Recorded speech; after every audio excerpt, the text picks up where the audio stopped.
સૌરાષ્ટ્ર સહિત અમરેલી જિલ્લાના ગ્રામીણ વિસ્તારમાં ખેડૂતો હવે પરંપરાગત ખેતી છોડીને આધુનિક ખેતી પદ્ધતિ અપનાવી લાખો રૂપિયાની કમાણી કરે છે।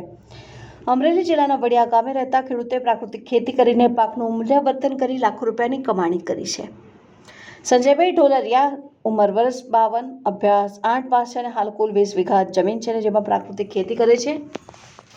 પ્રાકૃતિક ખેતીમાં ચોમાસામાં મગફળી અને કોથળ વર્ગમાં ચોળી મગ અને અન્ય પાકનું વાવેતર કરવામાં આવે છે। મગફળીનું 10 વીઘામાં વાવેતર કરેલ જેમાંથી ઉત્પાદન 200 મણનું ઉત્પાદન મળ્યું, જેમાંથી કુલ 80 ડબ્બા તેલ અને એક ડબ્બાનો ભાવ 4000 રૂપિયા મળી રહ્યો છે, જેથી ટોટલ રૂપિયા 3,20,000નું ઉત્પાદન મળ્યું। શિયાળુ વાવેતર કરવામાં આવ્યું હતું, જેમાં 17 વીઘાના ઘઉં અને 1 વીઘાના જવ અને 1 વીઘાના જુવારનું વાવેતર કરાવું 146 મણ પોખ તૈયાર કરવામાં આવ્યો, જેનો ભાવ 1 કિલોનો 300, ટોટલ 8,75,000ની આવક થઈ હતી અને 150 મણ સૂકા ઘઉંનું ઉત્પાદન મળ્યું હતું, જેમાં 1,000 રૂપિયા મણનો ભાવ મળ્યો, જેથી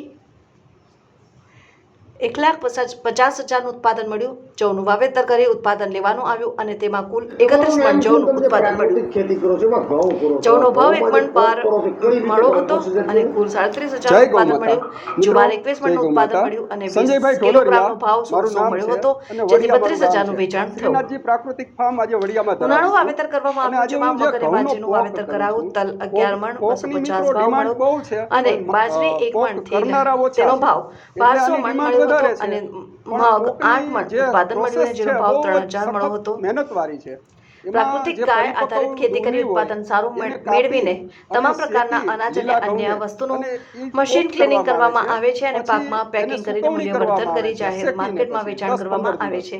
20 વીઘામાં 15 લાખનું ઉત્પાદન મૂલ્યવર્ધન કરીને મેળવ્યા અને 4,50,000 ખર્ચ ખેતીનો થયેલ છે અને 11 લાખનું ટોટલ ઉત્પાદન નફો થયો છે, જે ગાય આધારિત ખેતી કરતા વેલ્યુએશન કરતા ખર્ચમાં ઘટાડો થયો છે અને ઉત્પાદન વધ્યું છે। અન્ય પાકની અંદર તો આજે જુવાર છે, બાજરો છે, ઘઉં છે, પછી તુવેર છે, તલી છે, અનેક જાતનું જે હું વાવેતર કરું છું એ મારા જે ગ્રાહકો હોય એની ડિમાન્ડ પ્રમાણે વાવેતર કરું છું। મગફળી કરું તો એનું તેલ કાઢીને વેચું છું અને સારી ગ્રેડમાં જે સિંગદાણા હોય એ સિંગદાણાના પણ પેકિંગ કરીને સેલ કરું છું। કેટલા વીઘામાં વાવેતર કરો છો અને કેટલા ટનનું વેચાણ કર્યું ત્યાં સુધી?